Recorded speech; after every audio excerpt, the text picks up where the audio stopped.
Jadi dalam studio Selamat Pagi Malaysia pada hari ini kita teruskan lagi dengan perbincangan mengenai apakah solusi terbaik urus harta pusaka. Jadi hari ini saya sangat berbesar hati.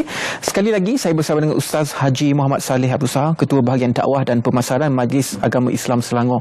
Selamat datang Ustaz. Ya. Saya lagi ke Selamat Pagi Malaysia Ustaz. Cerita tentang harta pusaka ni banyak. Semalam kan masuk dalam berita tentang harta pencarian. Jumlahnya bukan sedikit kan. Betul. Tapi Ustaz, mungkinkah kita boleh mulakan sedikit bagaimanakah dengan kita menguruskan harta pusaka dengan bagus ini mampu untuk mengeratkan silaturahim itu sendiri Ustaz? Baik, bismillahirrahmanirrahim. Allahumma salli ala sayyidina Muhammad. Pertamanya berkaitan tentang harta pusaka ni, kita kena memahami apa yang dimaksudkan dengan pusaka. Iaitu pusaka ni harta yang ditinggalkan oleh si mati. Maksudnya ketika hayatnya dia memiliki, dia mencari, dia kumpul, kemudian dia meninggal dunia, maka itulah adalah harta pusaka. Kemudian bila berlaku kematian, ada disebut sebagai harta pusaka. So kaedah pembahagian itu bagaimana? Maka iaitu melalui faraid. Yang disebut dalam Quran faridatan minallah, ketetapan daripada Allah. Maka faraid ini adalah ketetapan daripada Allah SWT. Maka di sinilah kalau kita lihat pusaka dan faraid ini saling berkait. So berbalik kalau kita lihat, bila sebut pasal pusaka ni, dia menjadi satu sensitiviti di kalangan masyarakat kita. Sebenarnya kalau kita menghayati betul-betul tentang ilmu pusaka ataupun faraid ini, sebenarnya dia menghubung silaturahim. Dan kita perlu ingat bahawa harta yang ditinggalkan oleh si mati itu adalah si mati punya. Yang hidup ini hanya mewarisi secara percuma sahaja. Kalau kita dapat banyak, alhamdulillah.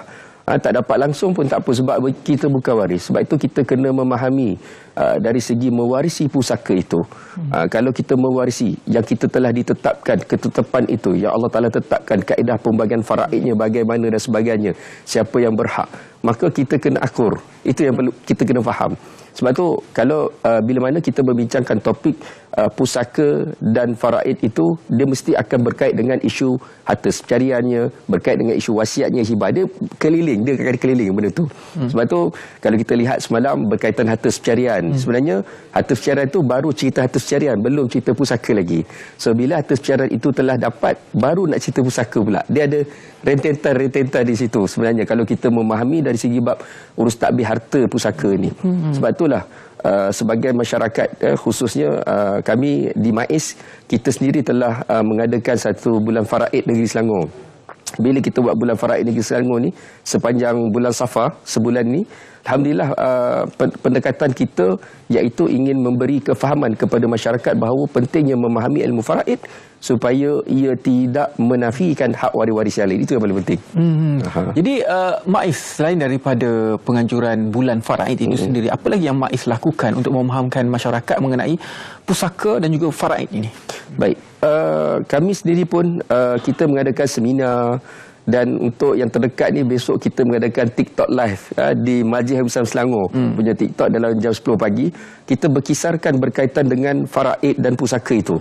Sebab kita kadang-kadang ada setengah-setengah masyarakat ni bila sebut pasal pusaka dia jadi sensitiviti. Cerita pusaka je, isu dia akan bangkit, ataupun persoalan yang akan bangkit, tanah kubur masih merah. Jangan sembang bab pusaka. Sebab tu kita mengambil peranan kita melalui Seksyen 5/4 yang bidang kuasa MAIS itu sendiri, bahawa kita diberi amanah untuk dalam urusan-urusan ini, termasuk urusan harta pusaka ini. Maka pendekatan yang kita akan buat iaitu mengadakan seminar, membuat hebahan ataupun penerangan di media-media sosial. Dan sekarang ni trend-trend di media sosial ni cukup pantas. Kan? Kalau kita buat secara fizikal, mungkin terhadnya hanya fizikal. Mungkin kita boleh buat secara live, tetapi terhadnya hanya yang hadir saja. Tetapi kalau kita memanfaatkan medsos, iaitu contohnya TikTok lah, dan kita nampakkan benda tu lebih jauh boleh pergi. Itu antaranya lah. Dan aktiviti yang kita buat juga, kalau kita lihat sebelum-sebelum ni, kita mengadakan setiap hari Jumaat, kita mengadakan bulan faraid, hari bersama Baitul Mal. So dalam hari bersama Baitul Mal tu, tim-tim di daerah-daerah akan turun untuk memberi penerangan lah berkaitan dengan faraidnya, berkaitan dengan pusakanya, siapa yang mewarisi, yang sepatut mewarisi. Itu kata pendedahan ataupun kita turun lapangan lah untuk memberi penerangan kepada masyarakat. Pastinya ada yang datang kepada MAIS menyuarakan ketidakpuashatian mereka terhadap proses itu sendiri yang mereka merasakan ini tidak adil. Contohnya, orang ini dah lama tak jumpa arwah, kenapa dia dapat harta? Baik. Macam mana MAIS mendepani cabaran sebegitu? Okey. cantik soalan tu. Sebenarnya kes-kes begitu banyak kami hadapilah. Sebagai contoh, saya bila balik daripada menunaikan haji baru ni kan, masa di Mekah ramai yang nak telefon. Saya kata saya di Saudi tak dapat nak berhubung. So balik di Malaysia ada seorang kes kematian yang adiknya meninggal dunia yang diuruskan oleh adik-beradik dia. So bila adik-beradik dia tanya, "Ustaz, berapa bahagian kami dapat?" Soalan saya senang je. Pertama sekali saya akan tanya, si mati ni mak ayah dia hidup tak? Kata mak ayah dah tak ada. Okey, selesailah. Dia ada isteri tak? Dia kata dia dulu pernah berkahwin tapi bercerai hidup. Maksudnya dia pernah berkahwin dan bercerai hidup. Saya akan tanya lagi, masa perkahwin tu dia ada anak tak? Kalau ada anak, maka dia adalah waris. Dan mereka sebut ada anak ustaz lelaki. Dan anak tersebut tidak duduk dengan bapa dia. Dia duduk dengan mak dia, iaitu bekas isteri adik dia lah. Saya kata itu bukan isunya. Isunya anak lelaki itu adalah hak waris. So bila ada anak lelaki, maka adik-beradik kandung si mati semua terhalang tidak mewarisi harta pusaka. Dia orang macam terkejut lah. Dia pun macam tak puas hati kan. Macam mana boleh jadi macam tu Ustaz? Tak, ini hukum. Tu saya sebut tadi, faridatan minallah, ketetapan daripada Allah. So kalau katalah adik-beradik itu menggunakan alasan bahawa dia menguruskan masa sakit, dia bayarkan bil hospital dan sebagainya, waris hanya boleh claim tu saja. Maknanya yang dibelanjakan kepada atas si mati, macam urusan perkebumian. Tetapi dari segi hak faraid mesti diserahkan kepada anak lelaki tersebut. Walaupun anak lelaki tu tak pernah mai datang ziarah ke, ataupun masa datang kematian datang sekejap lepas tu balik ke, itu bukan alasan. Isunya itu adalah hukum. So maka kena serahkan kepada anak lelaki tersebut. Kes begitu akan diselesaikan oleh MAIS. Ya. MAIS akan ada peguam sendiri ataupun bagaimana? Dia begini, bila mana waris tu rasa macam bebanan kepada mereka, mereka nak mendapatkan perkhidmatan MAIS, kita akan terima kes tersebut. Ataupun jika si mati tu, contoh si mati pernah berwasiat dengan MAIS, melantik MAIS sebagai wasi dan sebagainya, bila berlaku kematian barulah MAIS akan mengambil tindakan tersebut. So kita akan buat urusan bicara pusaka daripada A sampai ke Z lah. Maksudnya daripada geran tu nama si mati sehinggalah tukar kepada nama empunya itu sendiri, waris itu sendiri. Itu perkhidmatan yang disediakan oleh MAIS. Ya. Okey Ustaz, kita panjangkan sikit mungkin tentang hibah. Ya. Mungkin ada yang berhibah ketika dalam keadaan sihat. Jadi ia sah. Tapi ada juga yang mengatakan bahawa kalau seseorang itu berhibah dalam keadaan mereka yang kurang sihat, sakit ataupun ada masalah mental sedikit pun tak apa-apa sihatlah. Macam mana dalam situasi itu Ustaz? Adakah sah hibah itu? Hibah ataupun wasiat sah sesuatu itu dia bergantung kepada mahkamah syariah. Yang menetapkan sah atau tidak adalah mahkamah syariah. Cumanya dari segi kaedah hukum, bila hibah dalam keadaan maradul maut ni maksudnya dah tahu dah nak mati dah kan, dia baru nak buat hibah dan sebagainya, maka ia jatuh kepada wasiat. Kena ingat kalau jatuh pada wasiat, kita kena ingat wasiat ini dia tidak boleh, jumhur ulama sebut dia tidak boleh berwasiat kepada ahli waris sebab ahli waris dah dapat harta secara faraid.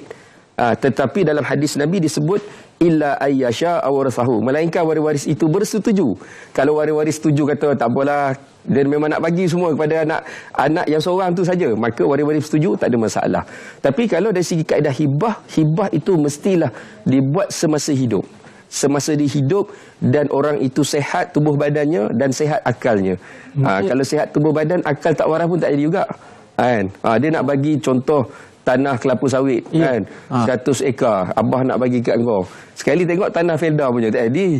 Sebab tapi dalam keadaan katakanlah abah tu dalam keadaan terlantar, tapi masih lagi sedar. Ya. Sebab tu saya katakan tadi maradul maut. Kalau dia terlantar dalam keadaan maut, nak menuju ke maut tu, memang tak ada tanda-tanda sakit. Sebab tu dalam kaedah tu dia jadi macam orang kata apa, benda tu jatuh hibah ataupun wasiat. So dari segi kaedah hukum dia akan jatuh wasiat. Timbul pula kalau kata waris itu mempertikaikan, tanya betul ke itu hibah? Sebab tu saya sebutkan tadi, bila menjadikan isu itu sama ada hibah sah ataupun tidak, mesti dibuat di mahkamah syariah. Akhirnya nanti mahkamah syariah yang akan putuskan sama ada hibah itu sah ataupun tidak. Okey.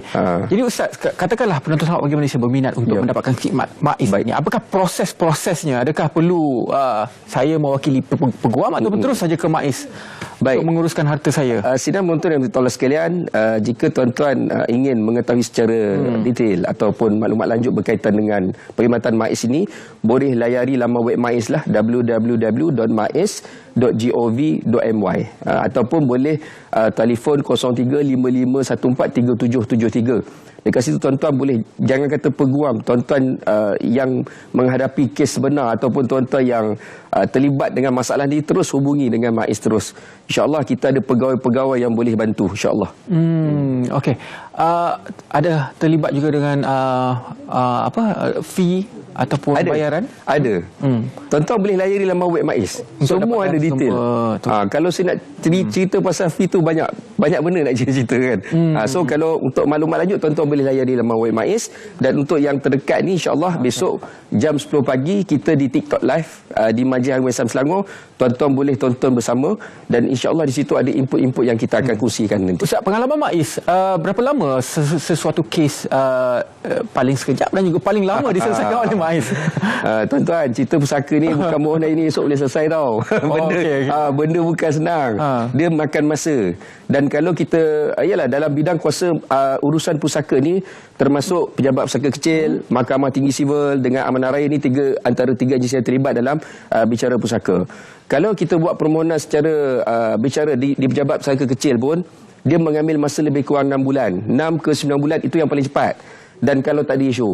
Kalau ada isu, dia boleh berlanjutan bertahun-tahun. So makanya tuan-tuan, bila nak uruskan pusaka, tuan-tuan kena bekerjasama.